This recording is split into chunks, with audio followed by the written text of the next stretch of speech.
Hello, assalamu alaikum everybody. Hope you're all safe, sound, and healthy. And we need to talk about this thing because this is something that I've noticed for about almost 2 decades since I've come back to this country. But I was trying not to comment on it. But I can see that people still haven't learned anything, and people are still following the wrong uh, trend, I guess. I mean, it's very much like how people are nowadays. The new, I mean, these the people who have newly entered into the workplace as bosses or as in the administrators or executives or whatever it is that they like to call themselves. The problem is with these people is that they have not learned or they have never understood the proper etiquette when it comes to clothing or when it comes to resume formats or anything. And so whatever it is that they have learned in their weird ass amateurish lifestyle that they lived abroad for a few years, they have decided that that is the trend, that is the new norm. So TikToks are the new norm for understanding what clothes to wear at work, which is absolutely wrong. And as I said, it goes against our professional etiquette here in Pakistan. But again, that just tells you how we as a country have been struggling with lack of meritocracy. This is something that we have been talking about. But you know what? Even though we always lacked meritocracy, we still had the good sense to know what was professional, as in when it came to formatting a CV or when it came to wearing clothes. And now the fact that you have these upstarts, because I'm sorry, that's the only word I could use for them, you have these upstarts who have entered the workplace, but they have no clue as to what is the correct format for CVs and what is the correct format for clothing. So clothing I've already addressed. Now let's come to CV, because this I think is very important to understand, because I saw my own uncle who has worked in the government organization for decades. And just because his son had studied in America, and I have actually lived abroad, so there's no comparison there even, but okay. So his son managed to study a few years in America, get his degree, and obviously he learned that new format of resume. And they thought that, oh, this is the norm, because whoever, as I said, have gone abroad in those recent years had learned the new resume, and they decided that this was how every resume was supposed to look like. So when I sent my academic CV, because my uncle probably wanted to show off that he could help me get a job, which he never did, by the way. I got a job on my own merit. But, he was complaining. That just shows that, when a worker blames his tools, a worker who doesn't know anything about his own job, when he blames his tools. So he was like complaining that, oh, your resume isn't even up to date. This is the wrong format and all. And I'm like, I didn't want to say anything to him, but I just told my mother, I'm like, does this man even know what he's talking about? Okay, so now let me teach everybody out here what it is about a CV and your regular resume. Okay, academic CVs are the CVs that we have been formatting for decades. Yes, they are still the standard when you want to apply in an institution, when you want to apply for research jobs, when you want to apply for faculty jobs, when you want to apply for a PhD. That is the CV you will always use. That is your standard format. Now, this newfangled resume that we have in paragraphs and bold highlights and bold headings, all of these, this resume was actually something that we guys created. Yes, we guys, because it's our generation that created this format. And let me explain to you why. This format was created for fresh graduates and for odd jobbers, for those who had nothing much to show for in the form of either qualification or experience or both. So in that case, they were told that, okay, tell us, because that is how in the interviews as well, if you remember, people would say, okay, tell us about yourself. Tell us how you can prove to be so helpful to us in our company. Tell us what is it that you're bringing to the table. So it was basically showcasing your skill set. And this is why this format of resume was designed, in which you could highlight your skill set, you could highlight what is it that you're bringing to the table, what are your qualities that are something that the company would be looking for, despite the fact that you lack in either qualification or experience or both.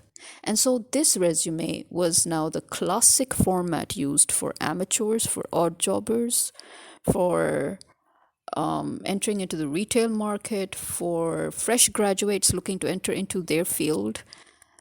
This was the standard format. And now we do not mind using this format when we apply for non-conventional jobs, as in non-academic jobs. For example, if you want to apply in the media, you use this format. If you want to apply in administration, you use this format. If you want to apply in management, you use this format. In any and every other job now, in any and every other field, it is accepted and acceptable, except in academics. Again, you cannot take this resume and apply in academics. When you apply in academics, your experience, your research, your papers and publications must all be notified in much the same standard format as it always has been whenever we write above curriculum vitae. You have to have your left indent, you have to stick to your format of a 3-column format, a 3 invisible column format, where on one side you have the year, in the middle you have the university or institution, and on the right side, the 3rd column, you have the degree mentioned, and you mention whether it is with position or honors or distinction. And then you go down, and that is where your bullet points begin,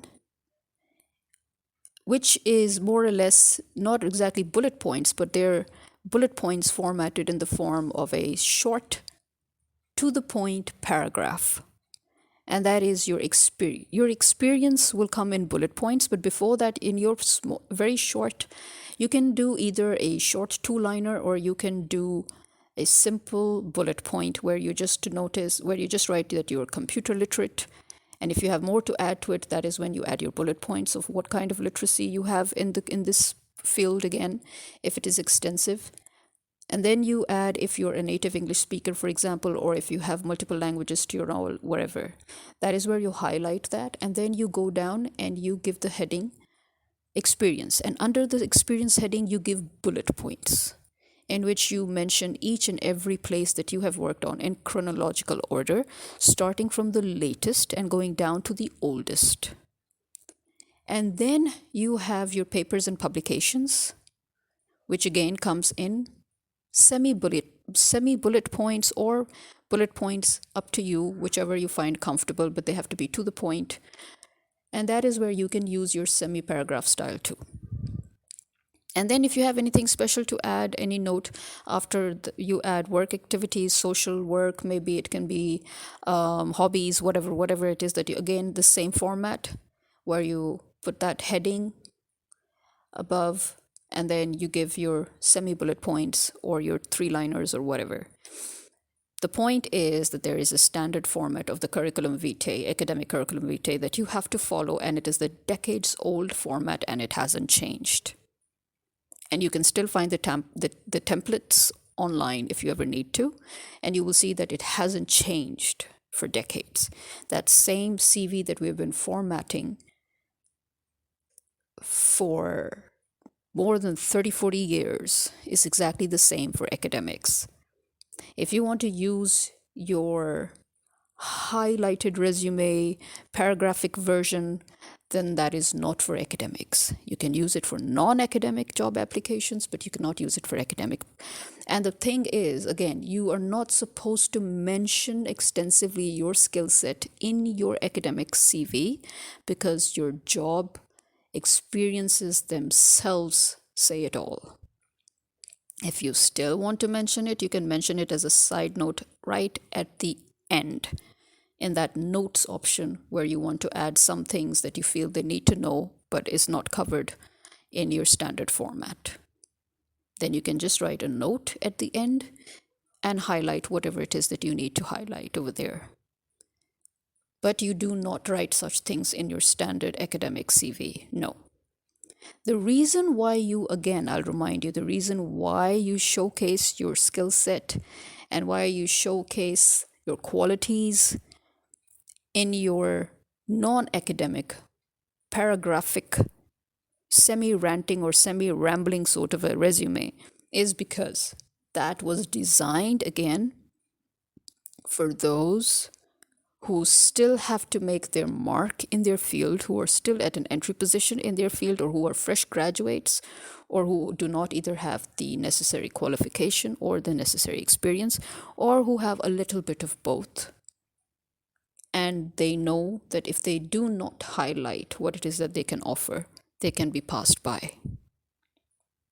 So please learn the difference between your resume and your academic curriculum vitae. And by the way, just by calling it a resume doesn't make it different, because resume is just French and curriculum vitae is Latin. That's it. It's just a difference in language. Okay? Your curriculum vitae is your resume is your curriculum vitae. But just for the sake of making things easier now, we just, we say resume now. And whenever we say resume, in our mind, we automatically format that bold, showcasing, paragraphing, highlighting resume that comes in paragraph forms where you're intensely showcasing your skill set. Yeah. No, academic CVs are still the standard for those who want to apply in the academia. Okay?